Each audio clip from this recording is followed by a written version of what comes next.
Well, friends, it is the 5th of December. I know I haven't made a video in a couple of days. Got back Tuesday evening, midnight, was on a call with RT Arabia, and then was up at 5 in the morning to go to open channel or open mic, Открытый эфир, which is a program from channel Zvezda, Star. So yeah, I've been running busy, so haven't had a chance. And honestly, there hasn't been that much to say outside. Well, the battlefield is rolling on, and as I've described this on Duran, I'm not sure how you pronounce it correctly. I guess Duran, maybe, not Duran. Anyways, yeah, did an interview with the guys yesterday, so it should be coming out soon, if it hasn't come out already. The Zaporozhye front is continuing to collapse. The fortifications north of Gulyai-Polye have been walked around, are being rolled up, and we're looking like a full rout on the eastern portion of Zaporozhye is weeks away at most.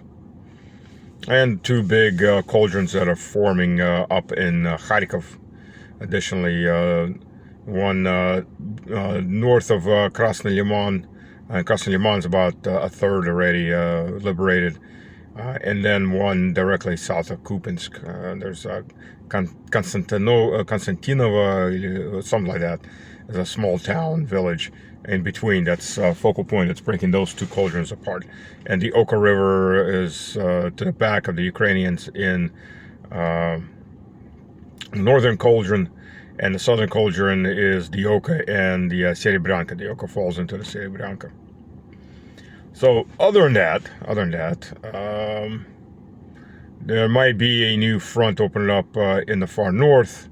There's concentration of Russian troops in Chernigov, which is right beside Kiev, to the east of Kiev. So maybe we'll see.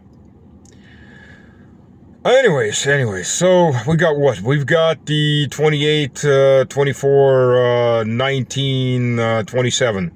No, I'm not counting off for a hike to the quarterback in American football.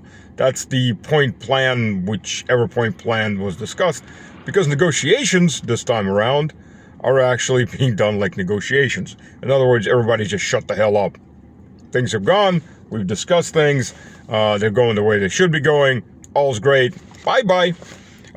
Instead of the previous way for both the Biden administration and the Trump administration, where they've yet to shut up before they're already standing in front of the media and blabbing away. Yeah, we did this, we did that. The U.S., the whole U.S. approach, if we're going to be honest about it, it's the Happy Meal drive-through of negotiations. Yeah, let's do this fast. It doesn't work fast. The questions, and the longer any conflict goes, the harder it is to negotiate a peace, because there's a lot more issues that always pop up. There's a lot more bad blood, spilled blood, and so on.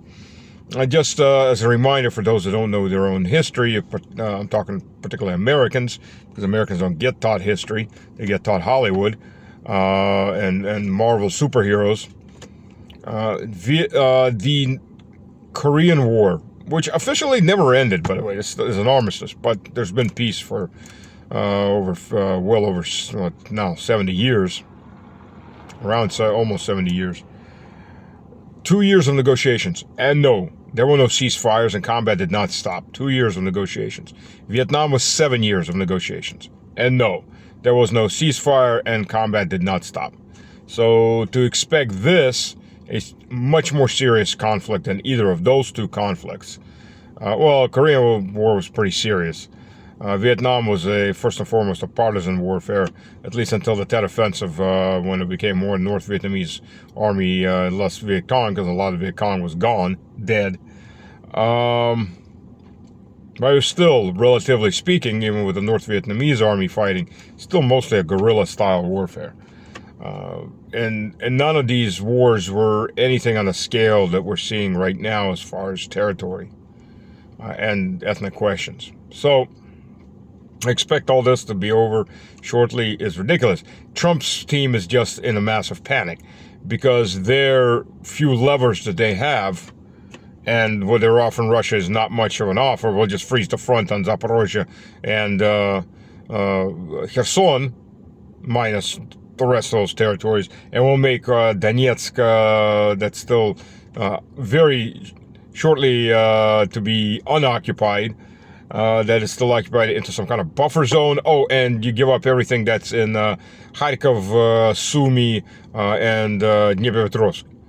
Yeah, I don't quite see too many upsides for this for Russia. You know, I don't know about you, but I see about, zero upsides for Russia. The only upside is fewer Russian troops will die. True. And a lot more Ukrainian troops will be left around to be repurposed and then prepared for the next war. So very little upside, considering Russia is going to liberate those areas and more, and much, much more as it's going. As the Ukrainian collapse is now, the train is speeding up. The first cars are off the rail and it's speeding up. And most people think now that Yermak is out of the way, you know, this is it's all going to change. Yermak's not out of the way. Yermak, just to understand what kind of power player Yermak is, out of like 27 governors, about 21 of them are his people. Almost all the ministries are run by his people. He placed his people everywhere. I mean, the man was a busy little body. You know, he's not little. He's a big body boy. He was busy, very busy, insinuating himself into everything.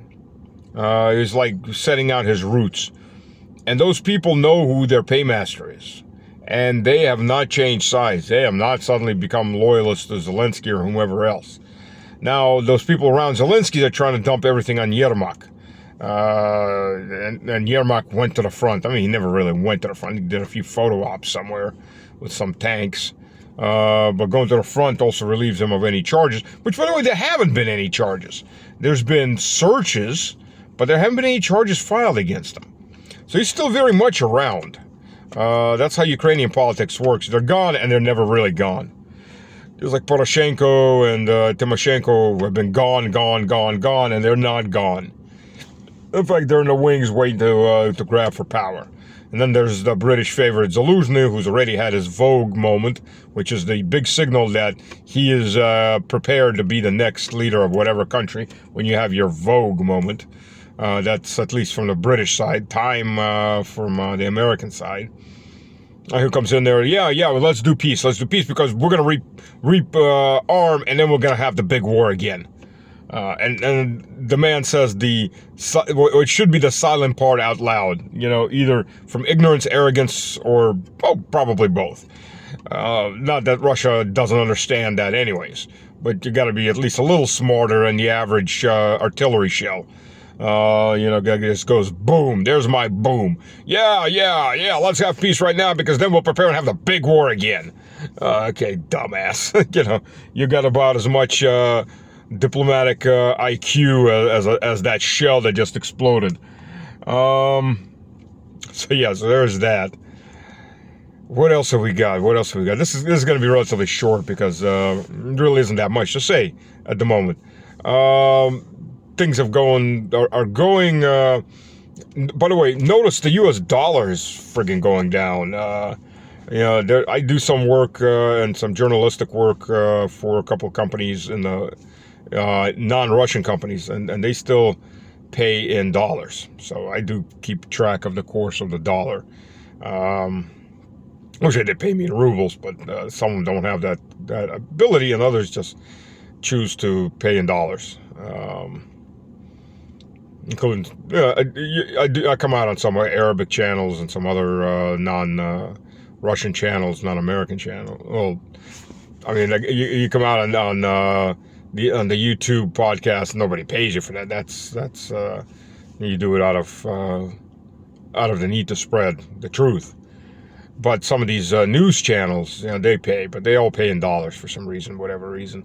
I guess they're too lazy or don't really want to go change to rubles, whatever, or are incapable, so they transfer money. And you notice the dollar, because, I keep track of the dollar because of that. And you notice the dollar has gone, just in the last week and a half or so, from about 81 rubles to a dollar. Today was 75.90. That's a pretty substantial drop in a week and a half. If you think about it, that is a very substantial drop. That's a 10% drop against the ruble, which is not good for Russia either. Honestly speaking, it's not good for Russia, because Russia is an export economy. And as an export economy, a strong ruble is not good. Quite the opposite. You want a weak ruble. Because internally you're paying your people, and you're paying for your materials and et cetera, unless you're importing your raw materials, like the U.S. does a lot of. You're paying in rubles. So if you get more rubles for the bang, because it's a weak ruble, so people buy, so you, instead of getting 75 rubles for the dollar, you're getting 95 rubles for the dollar. That's 20 extra rubles per dollar. So, and you're paying your people in rubles, so obviously you're getting more rubles. This is good. Makes your items also more affordable, as opposed to, say, a strong ruble, which you're getting less rubles to pay your people, and your currency is more expensive, so people are less likely to buy, depending if all things are equal. So yes, exporting countries need a strong currency. Importing countries, need a weak currency. Importing countries need a strong currency. Which, by the way, why once you become a reserve currency, your currency gets strong, because you're importing. And you're exporting you're still exporting, but your primary export becomes your currency. So all your factories that would work on export, they go belly up. Or as they say in the Army, tits up. And that's what you're seeing in the U.S. continue to do, and has been doing in the U.S. for a very long time. The only reason it didn't start faster in the U.S. in the 80s, in the 70s and 80s, is because of the Cold War. They had to keep the factories there, because you don't know when a war might turn hot, or hot in some sectors. So what are you going to do? Import your uniforms? No, you're going to sew them there. You're going to import your tanks? No, you're going to put them together there. And as much as possible, that tank is going to be constructed in the U.S. And once the Cold War ended, those tanks, all those factories, they left. They left for wherever it was cheaper to work. But that's partially because the U.S. dollar was very, very strong. So they couldn't really export out of the U.S. because people wouldn't buy their goods. They had alternatives from countries with weaker currencies. But that happens because you're a reserve currency. That always happens when you're a reserve currency. That's something that nobody tells you about in any economic classes when you take those classes. I've taken plenty of classes in economics. Nobody talks about what happens to the country and the peasants, if you want to call it that, the working class of a reserve currency country, which is why China is not rushing to become a reserve currency. They don't want it. Russia doesn't want it. Nobody wants that hot potato. I mean, if you do some kind of reserve, it's either a basket of currencies or maybe just gold. Everything's linked to gold. Because once you separate that out and you have just reserve currency, it's a shit show for your people. That's flat out. Your industry starts leaving, your people go unemployed. It's great for, and I've said this before, it's super for the upper 2-3% and the government. The government gets to just print money as it wants and sell off the inflation. I mean, inflation's still there, believe me. The American inflation, if you're not living in America, those who live in America, they know this. They may not know the statistics, they may not know the whys of, but they damn well know that price increases are usually 3 or 4 times higher than whatever the government tells you it is. The government, and often much higher than that.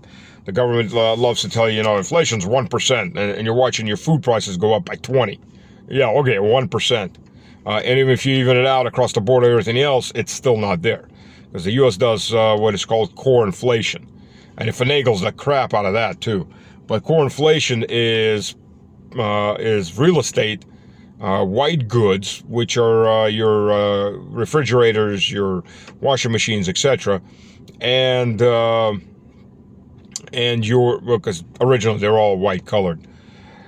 And what else? And automobiles. That's all they count. That's all the U.S. counts. The core inflation model was created under Nixon as an alternative to show that, because inflation was pretty high, but you show this core inflation, it's really not that bad. They use this kind of the BS and statistical massaging, but you still had the core but you still had the real inflation numbers. And then sometime around George Bush Sr. is when they did away with your regular inflation numbers, and you went straight only to core inflation. These three categories, and that's it. Nothing else gets counted. There you go. That's your inflation rate. And you're screwed. In reality, you're screwed. And government and your pay increases in companies and government workers pay increase, etc., etc. It's all linked to this BS and inflation number. What else have we got? Oh, we have we have the spotlight on the BS that the U.S. spreads as far as the Trump's administration's sanctions on Russia. They're really strong, super sanctions, not those European silly sanctions, not the Biden toilet paper sanction, but the real sledgehammer sanctions on Russia. See, we've got, look at what we're doing in with India. You see, if you look at Bloomberg and all this, India's given up on Russian oil. India says no. India is now in our camp, blah, blah, blah. And then reality. Putin's in India right now. There's no let up in Indian oil sales. Some are going around official lines, true, through shadow deals in the middle of the ocean, where they pump the oil from one tanker to another. Others just flat out ignore the U.S. because India doesn't really trade with the U.S. But look at the deals that India is signing with Russia. Technology transfers in both directions. In Kaluga province, which is southwest of the Moscow province, it borders Moscow province, India is going to be building a huge pharmaceutical factory. Because Russia has fallen behind and India is number one in pharmaceuticals around the world. Yeah, for you Americans and Europeans, go look where half your pharmaceuticals come from, especially generics. So they're going to be building a huge pharmaceutical factory. And pharmaceuticals probably been one of the worst hit sectors as far as sanctions go. Russia produces a very large portion of its own pharmaceuticals, but has to import the difference. And Western companies have left. They said they wouldn't leave because it's medicine and we're not against the people. Yeah, they still left. Almost all of them have left. So India's stepping in. And there's a technology transfer in that direction. Reverse side, we're not talking just weapons like S-400, which India was really fell in love with after they performed exquisitely against Pakistan. So India and the Braham missile, which is a joint venture, Russian-Indian missile venture, also worked very well.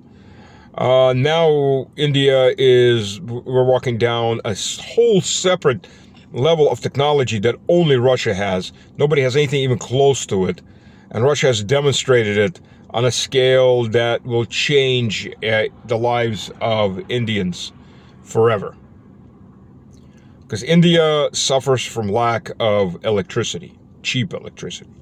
And the cheaper and the more abundant the energy, the faster the growth of society, technology, and industry.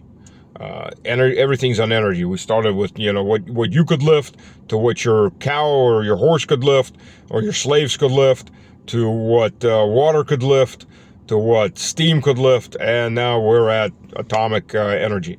And we've been there for a while, but it's always been on giant scales and extremely expensive. Until Russia, the gas station masquerading as a superpower. Oh, wait, no, it is a superpower. Built miniature nuclear power plants that would fit into missiles and underwater drones. That miniature nuclear power plant. U.S. can't come anything even close to that level. Nobody else can. And Russia has 70% of the processing capacity of uranium, of the world's uranium processing. 70% is in Russia. Maybe even more by now. And France, I think, is number 2, by the way, while we're at it. Back at least when France was getting colonial graft uranium ore for processing. So you get there's very little uranium in that ore, but you don't need that much to set up these nuclear power plants. But these miniature nuclear power plants, that's right. Russia's going to start building miniature nuclear power plants for India, for civilian use. I mean, as I've said before, the technological possibilities are gigantic. Yeah, sure, the initial ones are expensive because they're one-offs that are building by hand. But I mean, sooner or later, though, you start mass producing the equipment, the various parts that go into it, and the fuel rods. And, you know, one of these miniature nuclear power plants could easily, I mean, the one that fits into a cruise missile, into a large cruise missile, could easily power an entire village. Think about that. Every single town and village would have its own nuclear power plants, little miniature nuclear power plants. And even if they go melt down and boom, there really isn't, it's very limited how bad a contamination could be because they're very small.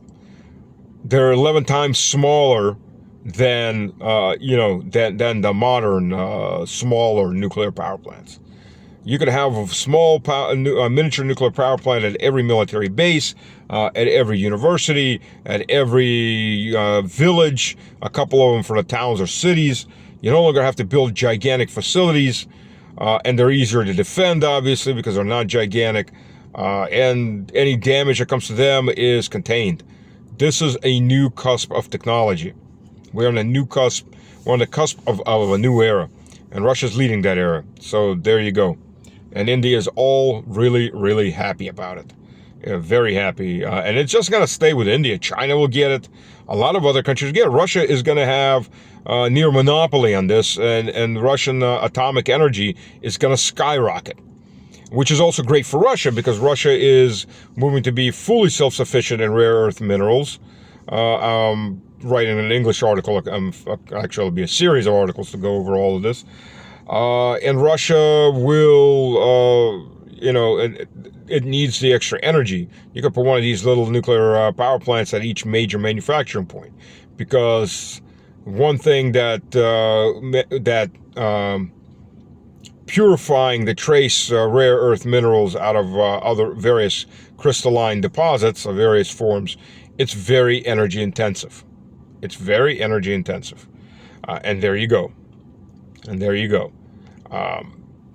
So there's the problem for the West, because the West doesn't have this, and the West is hostile to Russia, and Russia's not going to give it to them, and they can't steal it. In fact, they're so desperate. Clown World Macron, with his husband, wouldn't want the Macron's death squads and sue happy lawyers coming after me for that. As they seem to be coming after Candace Owens. So the Macron, the Napoleon Light. Oh, God, I feel sorry for Napoleon and his sarcophagus. But if you've never seen Napoleon's mausoleum, that's a hell of a sight. It's a hell of an ego trip toward Napoleon, too.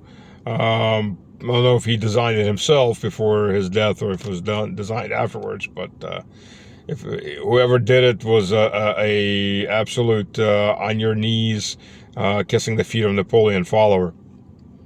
It is something for actually, Napoleon was average height. He was never short. It was the British that characterized him as short. For his time period, he was average height, but his sarcophagus is gigantic. It's like 1.5 stories high, by the way. It's quite a sight, Well, yeah, he must be spitting in that sarcophagus right now. We even associate it anyway with Macron. Macron went to China, to ask him to control Vladimir Vladimirovich and not to strike Ukrainian energy infrastructure. Why do they do this? Because these idiots actually believe that the Russian-Chinese alliance, non-alliance alliance, because it's not official alliance, but it is an alliance, is dominated by China, and China tells Russia what to do. They've spun these idiotic stories because the last thing any of these mental midgets can do is face the reality that Russia is better than them, bigger than them, and more powerful than them. And that the entire combined might of Western Europe is compared to Russia. Yeah, I know that's kind of kiddie way of saying it, but you know.